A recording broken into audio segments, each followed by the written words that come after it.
what dirt bikes mean to me now is freedom, and not as a so much as where I've mentioned before, where it kind of started out as something to take my mind off of something negative, now to something to almost to live into, to grow into, to find what my heart really means, and to be able to share with confidence with other people that either don't have the same experiences or that are looking for somebody to share their experience with.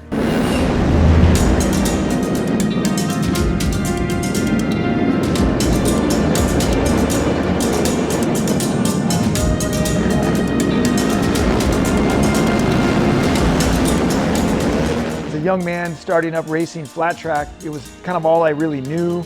I wasn't interested in motocross. We didn't have a lot of desert racing down there where we were, so I got into the flat track thing. I was around some of the good guys of the sport early.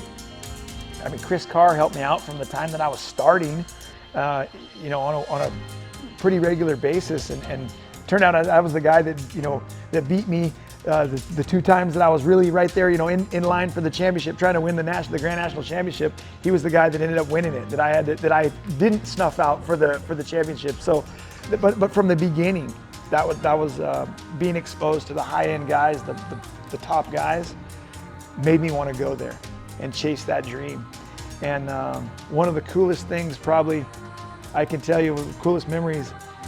The first Grand National main event that I ever won was at Hagerstown, Maryland. And it was just one of those days, man, that everything went perfect.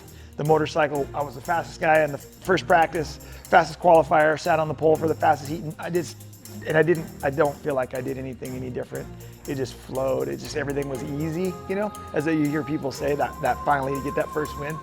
It just flowed, and I was leading by just a little bit under a straightaway or so, and Chris Carr was running second, and I had a huge lead. I was coming out of turn 2, I already had my foot up, was going what I thought was pretty well down the straightaway, and I looked back and I had seen him, way back there. It's kind of a high bank corner. And I looked back and I gave him the peace sign, like, check this out. And the thing snapped sideways.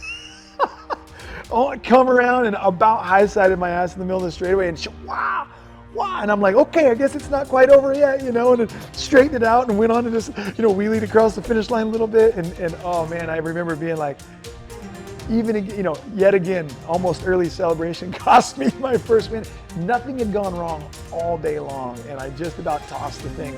And I hollered at Chris afterwards. I said, man, that was the easiest race I ever won. He says, then why didn't you do it sooner?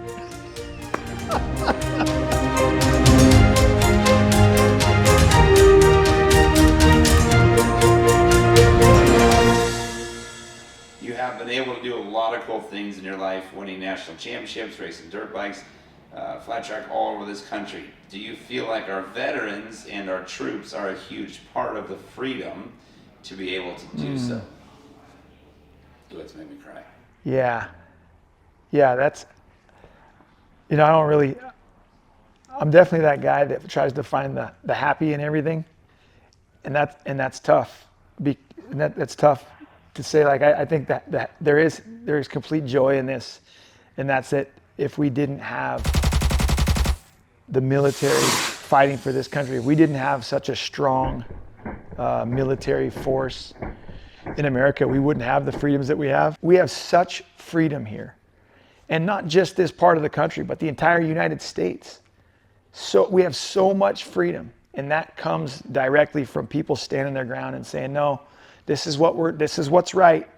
This is what we believe in, and we'll fight for it. And I think that in itself can teach us all something. We all need to remember that, what this country, what the military, what the United States military has done to keep us in those rights and keep us free to do that stuff, to not take that lightly, to get on our bikes and ride and go do this stuff. But the freedom to go do that comes at a cost. So we should all take the time every once in a while to remember, holy cow, man, without that, we're riding around on a little piece of land that your neighbor's trying to shut you down on because we don't have those freedoms. So what a great opportunity it is to be an American.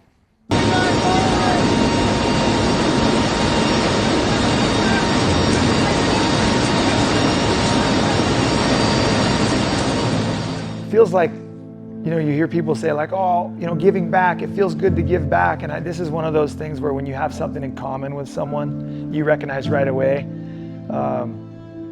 You recognize their stories. I never was in the military.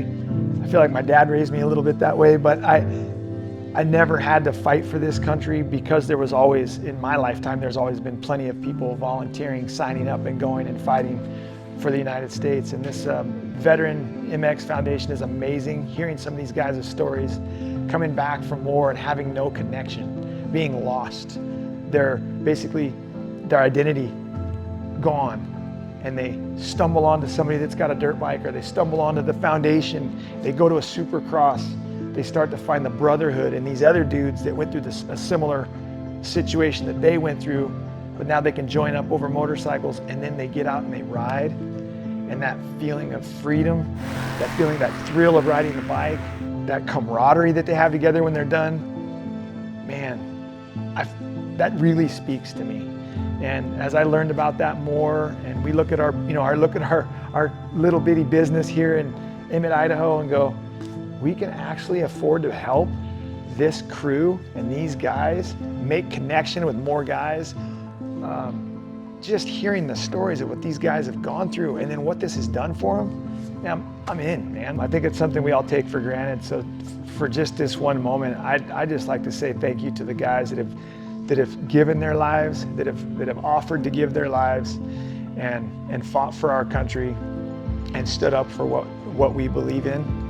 This is amazing, and I'm so glad to have something in common with you dudes, especially the Veteran MX Foundation of guys that we share. Now we share this camaraderie and this foundation in dirt biking and that love for two wheels, and the way that feels, you know, when you get in there a little hot, you get in the corner a little hot, and she's skating around and trying to get away from you. It's like, yeah, that you can see it when somebody else does it and they tense up. Whoa, man, you know, their heart's pounding, and just to know that's happened in some gnarly situations for those dudes at war, and to come home alive, to come home and be in shape to get on a bike and ride, that's wonderful. So thank you guys, and man, I'm just grateful for the time that these dudes have spent fighting for our freedoms, and also now back fighting for their own health and their own freedoms over here. And keep going, dudes.